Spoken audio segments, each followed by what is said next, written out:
За орой минь өнөөдөр Хүмүүлэг ухааны их сургуулийн подкаст буюу Сонсоё суралцъя подкаст маань үргэлжилж байна. За өнөөдөр манай зочингоор манай хоёр эрдэмтэн профессор багш маань оролцож байгаа. За нэгдүгээрт манай Батирээдов багш маань буюу Шинжлэх ухааны академийн хэл зохиолын хүрээлэнгийн хэл шинжлэлийн салбарын эрдэм шинжилгээний тэргүүлэх ажилтан шинжлэх ухааны доктор Батирээдов багш маань за Хүмүүлэг ухааны их сургуулийн англи хэлний буюу хэл шинжлэлийн хамгаалах зөвлөлийн дарга Мөнхтгий багш маань өнөөдөр орж ирж байгаа. За ингээд орой минь хоёр багштай бидний урилгыг хүлээж авч бид нарт бас маш хэрэгтэй мэдээлэл өгнө гэж ойлгож байна. За ингээд өнөөдөр бидний ярилцах сэдэв бол хэл шинжилэл буюу гадаад хэлний одоо онцлог чиг хандлага дэлхийд ямар байна. За орчин цагт одоо хэл шинжилэл ямар одоо хэрэглээ нь ямар байна, яаж өөрчлөгдөж чинь чиг хандлага нь ямар байна, хүүхэд залуучууд ямар одоо онцлогоор энэ мэргэжлийг энэ магистр докторийн хөтөлбөрүүдийг одоо сонгоод байна, ямар онцлогтой байна, за энэ ямар одоо төгсөөд ямар ажлын байран дээр гарах боломжтой байна гэдэг ийм зүйлийг өнөөдөр бид нэр ярихаар ингэж урьсан байгаамаа хоёр агшаа. За ингээд танаас би хамгийн ихний асуулт буюу подкастныхаа одоо дэлхийд хэл шинжиллийн одоо салбар ямар байна вэ? За тэр дундаа англи хэлний хөтөлбөрүүд ямар одоо онцлогтой болж өөрчлөгдөж байна. За ялангуяа нөгөө хэл шинжилэл гэл одоо орчин цагт чинь хэлний одоо мэргэжлүүд бас ингээд хумигдаад эсвэл тархаад ингээд өрмөц өөрчлөлт гарч байгаа. Тэгэхээр дэлхийд ямар байна гэдэг талаар та биднэрт мэдээлэл өгөөч. За тэгэхээр өнөөдөр дэлхийд ахнаам бол гадаад хэлийг бол хоёр чиглэлээр сурж байгаа. Нэг нь бол яг хоёр нь хэрэглээний чиглэлээр, хоёрдугаарх нь бол судалгааны чиглэлээр. Тэгэхээр зэрэг бид одоо манай сургуулийн хувьд бол энэ гадаад хэл шинжиллийн одоо тийм судалгааны тийм багтай энэ хүрээндээ бол бид нар бол мастер докторт бол сургаж байгаа. Тэгэхээр олон улсын хэмжээнд гадаад судалгааны гадаадын хэл шинжиллийн судалгааны хүрээнд бол бид нэр өнөөгийн орчин үеийн нөхцөл байдал ямар байна гэдгийг бол онцгойлон авч үзэх ёстой. За тэрийг бол Монголын төвшөнд бол ямар байна гэдгийг бас онцгой анхаарах ёстой. Тийм учраас бол бид нэр гадаад хэл шинжил дээр дотор бол одоо орчин үеийн хамгийн одоо тренд болж байгаа, мод болж байгаа тийм судалгааны чиглэлүүдийг хөтөлбөртөө оруулж ирэх ёстой. Ийм учраас бол өнгөрсөн намраас эхлээд бид нар энэ Монгол болон гадаад хэлтэй хосолсон тийм гадаад хэл шинжиллийн мастер докторийн хөтөлбөрийг бол шинжилж энэ чиглэлээр бол одоо жишээлх юм бол хөмрөг хэл шинжилгээ буюу корпус хэл шинжилгээ гэсэн ийм хичээлийг бол зааж эхэлж байна. Тэгэхээр энэ дээр бол одоо жишээлх юм бол Монголд ерөнхийдөө Монгол хэл шинжил, гадаад хэл шинжиллийн чиглэлээр лагнасан болон хавсарсан судалгаа хийдэг тийм сургалтын байгууллагууд бол жишээлх юм бол Монгол Улсын их сургууль, Боловсролын их сургууль гэх мэт газар байдаг. Манай сургуулийн хувьд бол энэ бол гадаад хэлээр суурилсан, гадаад хэллийг Монгол хэлтэй хавсарсан ийм байдлаар бол сургуулийн одоо хөтөлбөрийг боловсруулад тэгээд энэ чиглэлээр бол судалгааны сэдвүүдээр манай мастер докторууд бол сонгож аваад тэгээд хавсрах судалгаа хийхээр ийм нөхцөл байдлаар бид нэр зохион байгуулж байгаа. Тэгэхээр монгол хэлний хувьд одоо монгол хэл шинжиллийн төрөл бүрийн сэдвүүдийг бол одоо маш олон талаас нь 1921 онд одоо содрогчийн хүрээлэн байгуулагдаад дараа нь 61 онд шинжлэх ухааны академи байгуулагдаад за ингээд бол Лусвандан, Эренчин, Дамдын нарын зэрэг судлаачдууд монгол хэлний судалгааг маш эрчимтэй хийж гисэн. Энэ уламжлалын дагуу манай үе үеийн одоо эрдэмтэн судлаачид ихтэй сургуулийн тэнхимийн багш нар олон талаас нь судалгаа хийж ирсэн. Сүүлийн жилүүд бол энэ монгол хэлний ялангуяа энэ 90 оноос хойш бол монгол хэлний өөрийнх нь үзэгдлүүдийг нэлээд сайн гүнзгий судалсан. За одоо харин сүүлийн жилүүдэд одоо 2000 оноос хойш бол монгол хэлийг өөр гадаад хэлтэй харьцуулах юм уу эсвэл одоо зэрэгцүүлэх байдлаар судалгаа бол нэлээд одоо хүчтэй болж ирж байна. За энэ чиглэлийн дагуу манай хүмүүнлэгийн сургуулийн судлаачид мөн энэ монгол хэлийг гадаад хэлтэй за мэдээж төрөл хэлний юм уу төрөл бус хэлний хувьд бол төрөл хэлний хувьд жишээл харьцуулсан судалгаа төрөл бус хэлний хувьд бол одоо хэрэгжүүлсэн судалгааг бол хийж ирсэн. За энэ бол бас одоо маш олон жилийн уламжлалтай. Тэгэхээр одоо энэ чиглэлийн дагуу дэлхийн орчин үеийн хэл шинжилгээний өнөөгийн нөхцөл байдлыг бид нэр бас сайн ажиглаж үзээд тэгээд энэ одоогийн орчин цагийн монгол хэлний асуудлуудыг дэлхийн бусад хэлний асуудалтай харьцуулж зэрэгцүү судалгаа хийх явдлаас бол улам нарийн болго судлах энэ чиглэл рүү бол манай судлаачид бол анхаарах ёстой гэж ингэж үзэж байгаа. Тийм учраас бол бид нар жишээлх юм бол одоо монгол хэлний хувьд бол хөмрөх хэл шинжилгээний салбар бол цоошин салбар байна. Ягаад тэгэхээр зэрэг одоогоор бол Монгол улсын хэмжээнд бол хөмрөг судлалаар хөмрөг хэл шинжилгээний судлалаар бол тодорхой нарийн судалгаа хийсэн тийм эрдэмтэн судлаач бол ховор байгаа. Тийм учраас монгол хэлний одоо үзэгдлүүдийг хөмрөг хэл шинжилгээний үүднээс судалж хэлний одоо дата өгөгдлөөр үнэлсэн маш нарийн судалгаа хийх явдал бол өнөөгийн манай Монгол энэ судлаачдын залуу үеийн одоо гол зорилго болж байгаа. Энэ бол одоо бас орчин үеийн хэл шинжилгээний одоо чиглэлд шин зүйл болж байгаа. Энэ ганц манай Монгол биш ерөнхийдөө энэ Азийн орнууд, Европын орнууд гэсэн энэ Монгол бусад монгол хэл шиг бусад өөрийнхөө үндэсний хэлийн бусад гадаадын хэлтэй харьцуулж юм уу зэрэгцүүлж хангалттай хөмрөг цуглуулсны үндсэн дээр судалгаа хийдэг энэ чиглэл бол цоошин зүйл болж байгаа юм аа. Харгалтай байна тий. За тэгэхээр энэ хэл шинжилтээр одоо жишээл монгол хэлийг судлаад байна гэж байна. Тэгэхээр энэний хвчлэн монгол хүмүүс судлаад байна уу эсвэл гадаад иргэдүүд одоо монгол судлаач гэдгээр яваад байна уу? За ер нь бол Монгол улсад бол одоо нөгөө мастер, доктор, ихтэй сургалтын юу бол нээлттэй байдаг. Ийм учраас бол энд одоо сонирхож орж ирж байгаа Монголын оюутан залуучуудаас гадна гадаадын бас оюутан залуучууд ч гэсэн байдаг. Жишээлх юм бол одоо хамгийн сүүлийн жишээ гэхэд саяхан одоо манай хэл шинжилгээний хамгаалалт зөвлөл төр жишээлбэл монгол хятад хэлний тооны нэрийн тогтолцооны талаар харьцуулсан судалгаа хийж байгаа. Тэгэхээр иймэрхүү маягаар одоо төрөл боллоо төрөл бус хэлнүүдийн хоорондын судалгаа бол тэр болгон бүх салбарт бол одоо жигд орж чадаагүй. Тийм учраас бол монгол хэлний одоо онцгой үзэгдлүүдийг одоо төрөл бус хэлний зүгээс харьцуулж юм уу зэрэгцүү судалгаа бол маш сонирхолтой. Нэг талаасаа нөгөө судалж байгаа хүндээ маш сонирхолтой. Судалгааныхаа хэлэндээ бол бас судлах ёстой. Тийм орон зай үлдсэн тийм сэдвүүд байдаг. Тийм учраас бол энэ дээр бол манай Монголын одоо мастер докторуудаас гадна гадаадын оюутнууд тухайлах юм бол бүгд нарийн Хятад улс, Солонгос улс, Япон, за Герман зэрэг энэ орны эрдэмтдүүд сүүлийн үед энэ монгол хэлний үзэгдлүүдийг маш нарийн судалж эхэлж байна. Монгол хэлийг юутай тий одоо үгийн утга агуулга гэж ярих юм бол их баялаг хэл штэ тий би тэгж ойлгодог. Тэгэхээр ингээд нөгөө хэлний угшил гэх юм уу хэлний гарал үүслийг яриад аваад үзэхээр бас Аз хэлэн дотроо бас өрмөц штэ тий ингээд хэлний ялангуяа үгийн бүтэц, өгүүлбэрийн бүтэц гэж аваад үзэхээр тэгэхээр энэ нэг онцлог нь монгол хэл одоо бусад хэлнээсээ юугаараа ялгараад байна. Англи хэл ч гэдэг юм уу бусад хэлнээс ингээд нэг онцлогуд байгаа ч тий багшаа.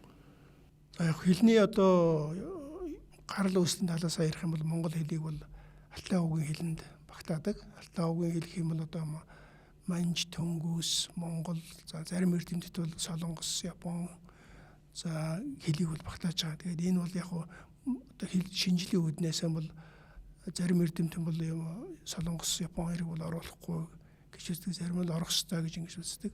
Ер нь бол монгол хэл маань бол ингэ Алтай овгийн хэл учраас залгамал хэл байдаг. Залгамал хэл, нугалармал хэл хоёрын хооронд юм бол одоо ялгааны үүднээс бол одоо гол судалгаа хийх ёстой. Тийм учраас бол нөгөө хэлний хэлбэр типологийн хувьд бол одоо маш өрмөц ялгаатай хэлнүүд байдаг учраас төрөл хэлийг судлах нэг асуудал нэг өөр, төрөл бус хэлийг судлах асуудал бас нэг өөр байдаг. Тийм учраас бол энэ дээр бид нэр одоо монгол хэлийг одоо гадаад хэлтэй зэрэгцүүлж юм уу харьцуулж судалж байгаа ийм судалгааны одоо төрлүүдийг илүү сонирхож энэ тал руу манай залуу судлаачдыг анхаарлыг хандуулах ёстой гэж ингэж үзэж байгаа. За баярлалаа танд. За өнөөдөр оролцож байгаа Мөхтиа Зочин багшаасаа за ярин энэ Монгол дахь одоо хэл шинжилгээний онцлог за тэр дундаа Хүмүүлх ухааны их сургуулийн одоо онцлог нь хэл шинжилгээний салбарт ялангуяа ямар онцлогоороо бид нэр ялгарч байгаа юм бас нэг өөрсдийн гэсэн өрмөц юм брэнд гэдэг нэг юм байдаг шүү дээ. Тэр бид нэр юугаараа бусад одоо сургуулиудаас онцгойрч ялгарч байгаа гэдэг дээр та биднэрт мэдээлэл өгөөч. За баярлалаа. Үнэхээр сонирхолтой асуулт байна. За тэгэхээр хамгийн гол нь манай сургуулийн гол брэнд бол Хүмүүлх ухааны их сургуулийн гол брэнд одоо хөтөлбөр бол хэлний хөтөлбөр байдаг. За ер нь бол Монголын тэргүүлэх одоо улстай бол тэргүүлэх хөтөлбөрүүдийн нэгийг хэрэгжүүлдэг гэж хэлж болно. За ялангуяа манай сургуулийн одоо яг гадаад хэл шинжилгээний магистрийн болон докторийн хөтөлбөр хэрэгжүүлдгээр онцлог. За тэгэхээр гадаад хэл шинжилэл талаасаа илүү нөгөө Батэрдэ өгшин хэлсэнчлэн зэрэгцүүлсэн болон харьцуулсан судалгаанууд бол хийгдэж байна. Мөн салбар дундын судалгааг хийж байгаараа бол онцлог байнамаа. За тэгэхээр хэлний судалгааг шинжлэх ухаан, техник технологийн хөгжлийн үр дүнтэй хослуулан хийх гадаад хэлний өргөн мэдлэг, мөн дижитал ур чадвартай салбар дундын судалгаа хийх ийм чадвартай мэрэгжилтэн бэлтгэнэ гэсэн ийм бид том зорилттой байд ажиллаж байна. За үүний хүрээнд болохоор нэгдүгээрт бол суралцагч, төгсөгчд маань болохоор хэлний судалгаанд тулгамдж буй асуудлыг тодорхойлох, за асуудал шийдвэрлэх, за салбар дундын судалгаа хийх, мөн бусад салбарынхантай хамтран ажиллах, за мөн доктортой хөгжлийн үзэл баримталд нийцүүлэн нийгмийн хөгжилд хувь нэмэр оруулах, мөн түүнчлэн хөдөлмөрийн зах зээл шаардлагатай дижитал ур чадварыг хэлний судалгаанд үр дүнтэй ашиглах, түүнчлэн их болон гадаад талаар судалгааны ажил боловсруулах юм ур чадвартай ажилтан бэлтгэнэ гэсэн ийм одоо чадварыг эзэмшүүлнэ. Энэ агсан түвшний хөтөлбөрүүдийн маань гол онцлог бол одоо магадлалын итгэмжлэлийн үндэсний зөвлөлөөр магадлалыг итгэмжлэгдсэн хөтөлбөр байна. Хөтөлбөрөөр бид нэр одоо оюутан суралцагчдыг бол сургаж байна. Мөн салбар дундын судалгаа хийх судалгааны лабораторитой. За жишээлбэл одоо 2023-аас 5 оны 3 жилийн хугацаанд хэрэгжсэн Европын холбооны Erasmus Mundus төслийн хүрээнд одоо Artes төслийн хүрээнд хэрэгжсэн энэ одоо хамтын ажиллагааны хүрээнд бид болохоор дижитал хэл шинжилгээний лабораторийг бол байгуулсан.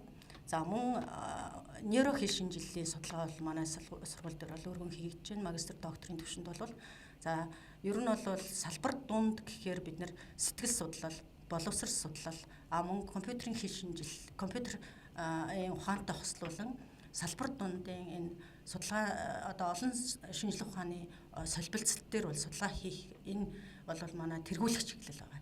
За түүнчлэн бас манай хөтөлбөрийн нэг онцлог бол танхим цахим хосолсон болгон 100% одоо цахимаар суралцах юм боломж олгодог.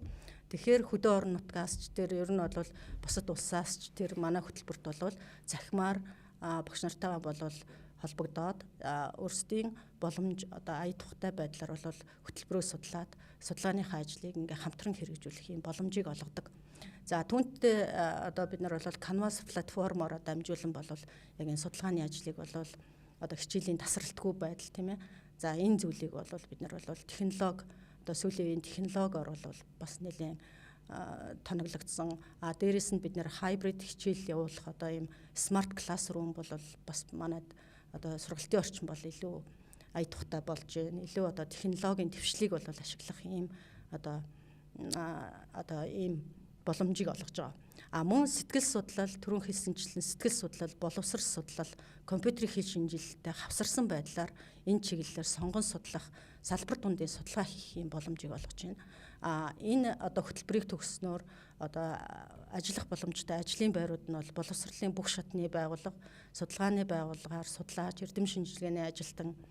За тэгээд ер нь бол манай компьютерийн хэл компьютерийн чиглэлээр суралцж байгаа бакалаврын одоо төгсөх ангийн оюутнууд бас нөгөө нэмэлт одоо хавсрах нэмэлт хөтөлбөрөөр төгсөх курсынхаа 4-р одоо төвшний хамгийн сүүлийн семестртээ бол суурь хичээлүүдийг яг магистрийн суурь хичээлүүдийг одоо хөтөлбөрийн суурь хичээлүүдийг бол судлах юм боломжийг олгож байгаагаар одоо нэлийн давуу талтай, цаг хугацааны хувьд бол хэмнэлттэй.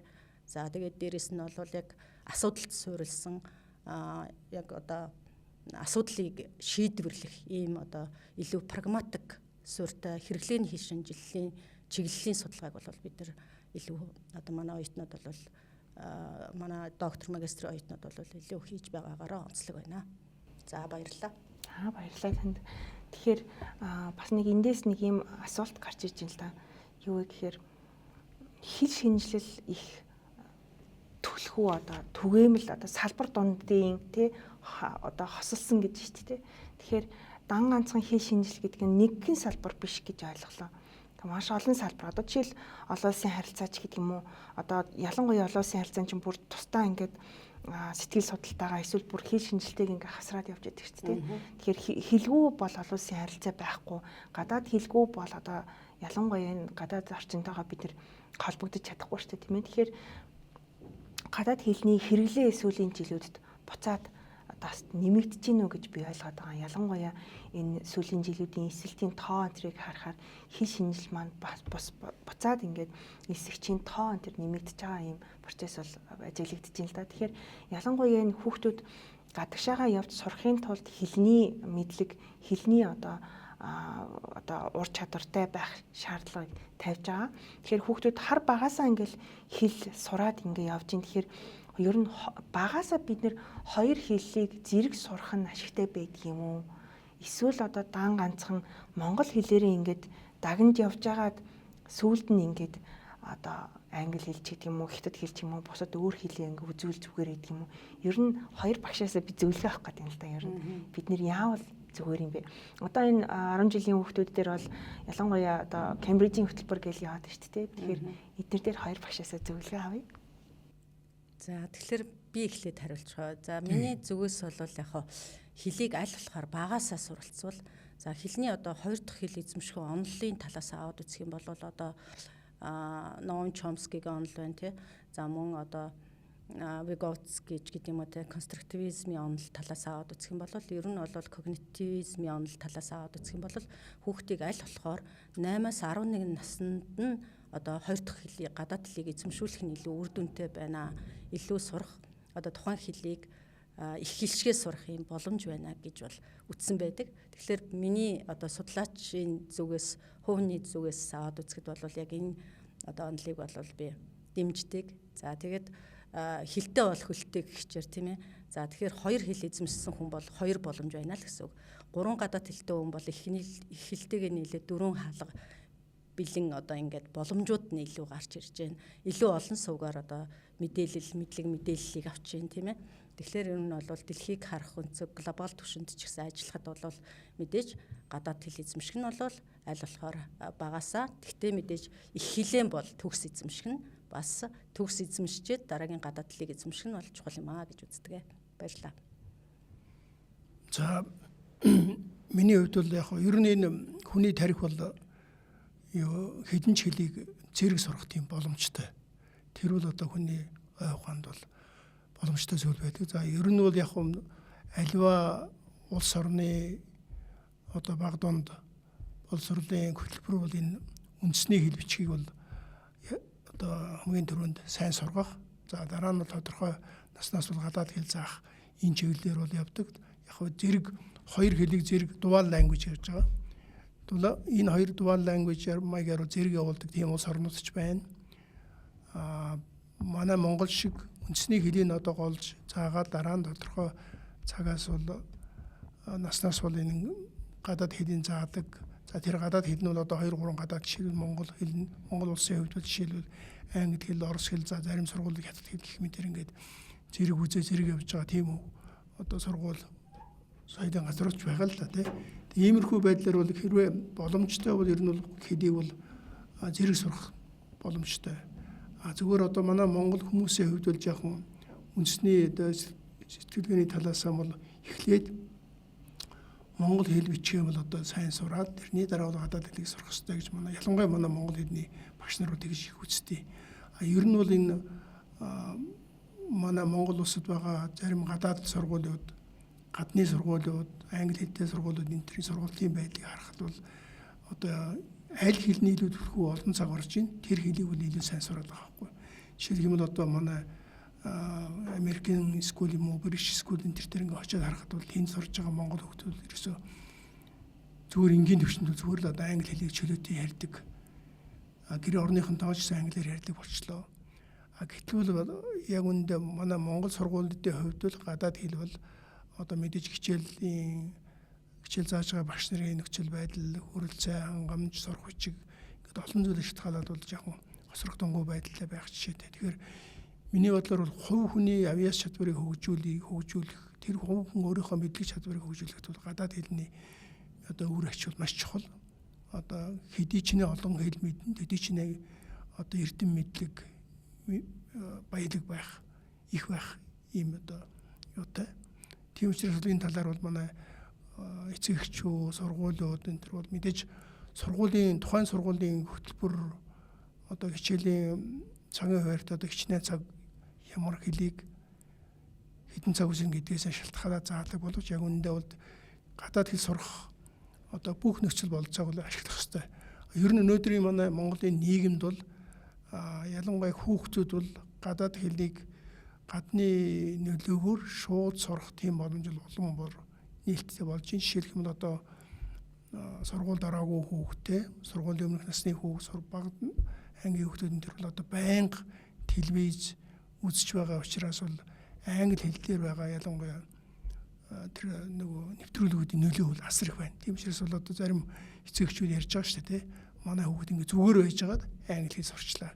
Тэгэхээр энэ чинь ерөөсөн хэл гэдэг маань бол өөрөө нийгмийн одоо хүчин зүйл байдаг учраас бол энэ нийгэмд ямар нөлөө байна? Тэрний нөлөөгөөр бол одоо сайн сурдаг, муу сурдаг ийм зүйл байдаг юм байна. Тийм учраас бол одоо ингээд хэл сурах тэр болцоо нөхцөлийг бүх одоо эцэг эхчүүд хүүхдүүдэд хангаж өгөх ёстой. Дээрээс нь хамгийн хосрогдуулж орхиж болохгүй нэг юм бол ерөөсөө үндэсний хэл бичих байгаа. Тийм учраас бол үндэсний хэл хэдий ч нэ гүн бат одоо сууж чадна. Хэдий ч нэ тэр бол одоо удаан орших дараагийн хэлийг одоо үзэхэд тэрийг одоо хэлний үндэс суур болгож ашиглах, харьцуулж, зэрэгцүүлж үзэх ийм одоо үнд суурь тавигддаг. Тийм учраас энэ дээр бол манай эцэг эхчүүд, сургуулийн удирдлагууд, багш нар бол анхаарах хэрэгтэй л да. За баярлалаа хоёр багштаа. Тэгэхээр маш сонирхолтой одоо хэл шинжилэл буюу монгол хэл, гадаад хэлний хэрэглээ, за онцлог тий. За ялангуяа одоо бага насны хүүхдүүдийн хэлний бас хэрэглээ энэ төр бол маш одоо даяаршилтайгаа холбогдоод одоо хэрэглээ бол маш өргөн болж шүү дээ. Тэгэхээр энэтэй холбоотой бидэрт маш сонирхолтой зөвлөгөө өгсөнд та бүхэнд өнөөдөр хүрэлцэн ирсэнд талархлаа. Тэгээд та бүхний цаашдын ирээдүйн одоо судалгааны ажил хөдөлмөрт тань, эрүүл мэнд тань одоо сайн сайхныг хүсье. За өнөөдөр бидний одоо подкастт хүрэлцэн ирсэн та хоёр багштай баярлаа гэдгээ дахин илэрхийлье. За ингээд өнөөдрийн нэвтрүүлэг маань ингээд өндөрлөж байна. Баярлалаа.